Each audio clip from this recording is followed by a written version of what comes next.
September 19th, 2017. Little Rocket Man. Mr. Reagan. Again, the press loses their shit. You're gonna cause World War III. They have nuclear missiles. They're gonna kill us all. This idea that Donald Trump does not know how to negotiate with world leaders. Like, here's an idea. Here, what's the alternative, guys? Is the alternative to, like, acquiesce to everything Kim Jong Un says? You have no leverage without strength. Let's say you've got a bully in school, right? And you're a nerd, and the bully's beating you up all the time. And this other nerd comes over and he says, "Stop that." And the bully just kind of laughs at him. Is that effective? I don't think so. But if another nerd comes up and the bully's picking on him, and the nerd just comes around and decks him, knocks out the bully, the bully's going to think twice about picking on nerds from that point on, right? The nerd who decked him, that's the guy you want to be friends with, because he's going to protect you.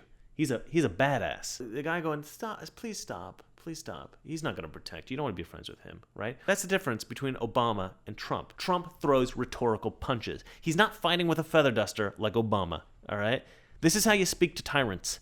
They don't respect limp wrists of leftist diplomats. They respect only the solid fist of a strong conservative. He demands that people show respect to the United States and the rest of the world, and they do not threaten us with nuclear weapons, okay? Because we will obliterate them. It's true. It's So when Trump says something like a little rocket man and shows a lack of respect to Kim Jong Un, believe it or not, respects that rhetoric. And look what the result is. The result is we may now have peace with North Korea. North Korea may dismantle all of their nuclear weapons, may enter into negotiations with the rest of the world in terms of their economic stuff. They may actually start to be good to their people. I don't know. It's a step-by-step process. But the reality is Donald Trump has started the ball rolling. Obama didn't do that. Trump did. And I think with regard to North Korea, I think Trump himself said it best when he said, "You haven't had a missile test in 7 months. You haven't had a nuclear test in 8.5 months. He gave us the remains of our great heroes." Do you see any rockets overhead?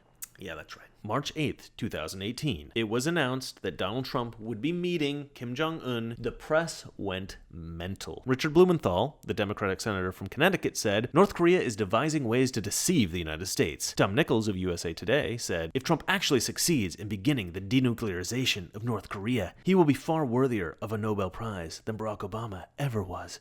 But the chances of this are roughly zero. More likely is that this will end in diplomatic disaster." Really, did it end in disaster? Because I don't remember that happening. May 24th, 2018, pulling out of the meeting with North Korea. Now, remember what I said before, this was a negotiating tactic, executed beautifully and with the deft of a true master. Even so, Jonathan Bernstein of Bloomberg said, "Add North Korea to Trump's foreign policy blunders. Trump seems to make important foreign policy decisions based on who flattered him best or what cable news pundits say." Alex Shepard of The New Republic said, "There's no magic bullet or magic summit that will resolve the North Korea situation. Trump has finally acknowledged that. But in Trumpian fashion, he's done so in a way that escalates the situation and alienates our allies." It's funny because I don't remember our allies becoming alienated because of his cancellation of the meeting. In fact, considering the fact that it was clearly a negotiating tactic, people who are doubtful probably respect him a lot more now.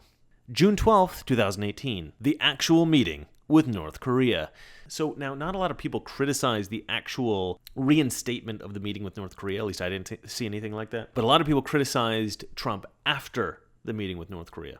Lindsay Ford of the New York Times said, "Trump got outplayed in North Korea." Max Boot of the Washington Post wrote, "Kim Jong Un has played Trump like a Stradivarius.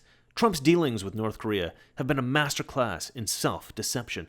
Kim Jong Un has gotten everything he wanted: sanction relaxation, international legitimization, without giving up a single thing in return." New satellite images from North Korea appear to show the dismantling of key facilities at a missile engine testing site. Now, the research group 38 North says North Korea is breaking down an engine testing stand that is used to develop liquid fuel engines for ballistic missiles. 38 North says the Sohae site has been the nation's main satellite launch base since 2012. The site is believed to have played a major role in North Korea's long-range missile program.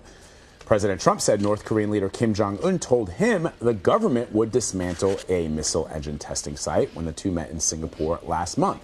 A 38 North analyst calls this latest move an important first step. The remains of 55 U.S. service members killed in the Korean War returned to the U.S. by North Korea. The 55 cases were each draped with the flag of the United Nations, and they arrived aboard a U.S. military plane at Osan air base just outside Seoul, South Korea.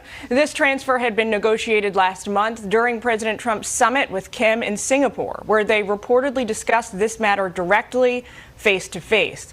The return of remains is viewed as a way for the North to demonstrate its intent to follow through on other commitments that Kim made to President Trump, including, most importantly, the commitment to denuclearize.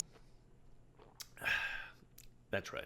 I mean, I think it's fairly obvious that Trump did a pretty phenomenal job in North Korea. You know, everything's not said and done just yet. I mean, we don't know exactly what the long-term consequences are of that summit, but it seems pretty good so far, right? Everybody seems to be playing ball. And to not give credit to Trump at this point, I mean, it's just head in the sand mentality here. It's what my writing partner Kurt would call aggressive ignorance.